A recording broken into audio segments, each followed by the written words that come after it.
This is a single batch, so it's very small. Hello and welcome to my channel. I'm Diane, the owner and creator of Vermont Lavender. So let's get to the video. Today I am making a dead sea salt with the fragrance of eucalyptus spearmint and its essential oils.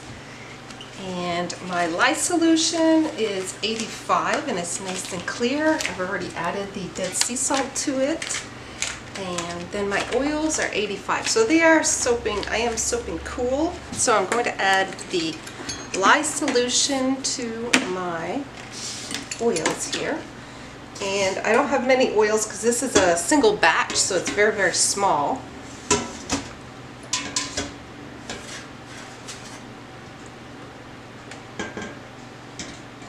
And that's what the lye solution, it's kind of like a milky color.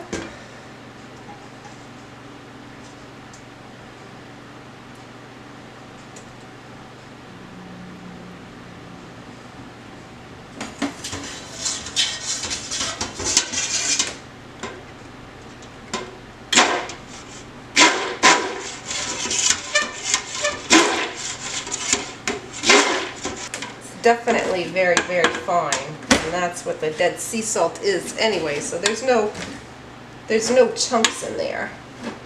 So I don't see any chunks. It's very fine. That's definitely a thin trace. Then I'm going to add the milk, and this I am going to filter this a little bit or strain it. This is a little bit chunky. So this is goat milk right here. And I'm just going to whisk this in. And the essential oil, I want to add that too. So as you can see, this is a very small batch. So I'm going to add the kale and clay. I want to get that in there. I'm doing a little bit of kale and clay, and then I want to add and that just helps for the scent to stick, because the essential oils, sometimes they have a little trouble sticking to cold processed soap. And this is the essential oils. And then I'm going to divide the batch. I'm just going to stick blend it just a little bit, and just to make sure.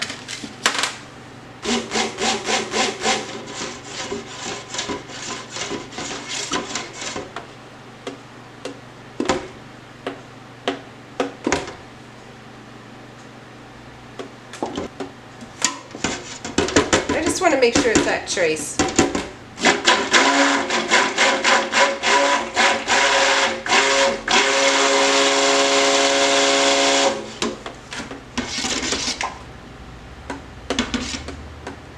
Oh yeah, that's that thin trace right there. Okay. You just see a very small line. Let's get out of the way. And so what I'm going to do is split this, and I'm going to do just a little bit of, this will be the white, and this will be the green. And I'm going to do an in the pot swirl, just so you can see. There isn't much soap with this one. Okay, so what I want to do here is put my TD in here. This is just titanium dioxide, and I just mixed a little bit of it with some canola oil. So I'll get that in there, mix that up.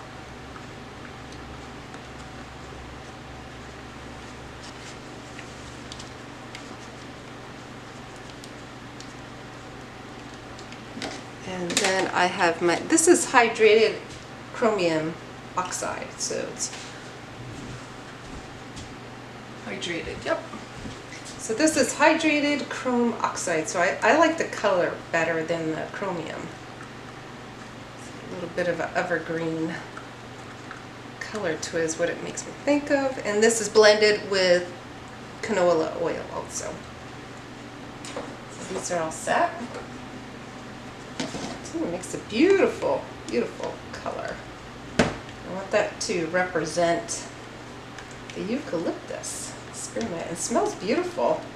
It's definitely a thin trace. I can see it starting to pick up a little bit here. And I have my molds all set. I have a lotus mold, and then this is a little tart mold, and it's a little thicker. And then I want to do just a few samples. I figured the hearts are good for that. Alright, so I'm just going to do in the pot swirl. So this is my base here. I'm just going to put it right in here. So hopefully you can see.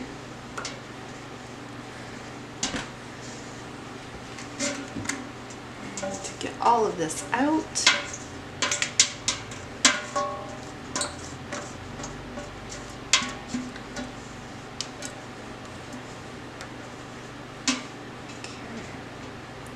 All set there.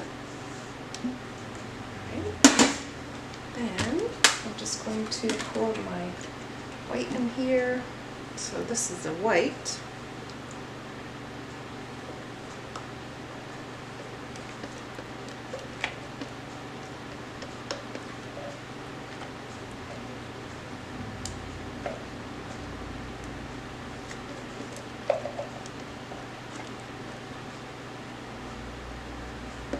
I might have to pop them in the freezer, we'll see.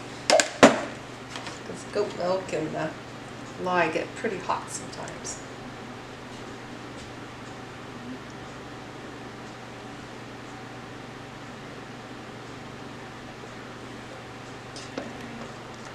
Get all of this out.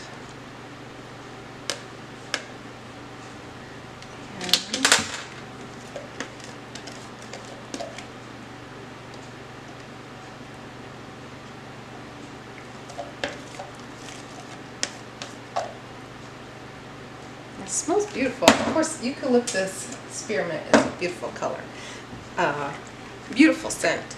So I'm going to just do a little bit like this, not much. That's it. And then I'm going to pour it in my molds, which are right here. And when you're using cavity molds like this, it's always a good idea, I have found, to actually have it on a tray, because then it's easier to tamp it. Salt bars are really heavy too, and when I make the bath bombs, like the sea salt and lily bath bomb, and I add my Epsom salts in it and sea salt to the bath bomb, actually doesn't flow because salts in nature are very heavy. So that's the same with any salt bars, soap bars, cold processed soap bars. They are naturally very heavy. So when you use salt bars, you want to make sure that they dry in between each use, just like regular cold processed soaps, because if you don't, they actually will get a little like slimy and mushy and stuff like that. So they really do need to dry between uses. So it's only been a few hours and I'm ready to unmold, and I'm still wearing my gloves because it's still saponifying and becoming soap. So it's very easy to unmold. I tried the little ones right here. I'll do, this is the lotus. So it comes right up very easily. So that's where a soap dish that's out of the spray of water in the shower or bath or on the sink actually lets it air dry and adds more circulation to it. And then all natural soaps are moisturizing and have humectants that draw moisture to the skin, whereas commercial soaps, what they do is they add so many unnatural, or they add different compounds or ingredients to their soaps. I'm not sure exactly what they add, but I know that they add different chemicals and things like that. So they have a different reaction, whereas all natural soaps are oils and that you can pronounce, like olive oil, canola oil, sweet almond oil, and it's stuff that you use in your cooking pretty much every day. So it's something that's very easy for us to understand as soap makers, and then also as a general public to understand the benefits of handmade soaps, that they're all natural and they're very moisturizing. And I will leave a I will leave a link in the description box below. I'm going to be writing a blog article on the use of sea salt soaps and their benefits, especially the Dead Sea salt. They're the little ones. So you just like pull it like that.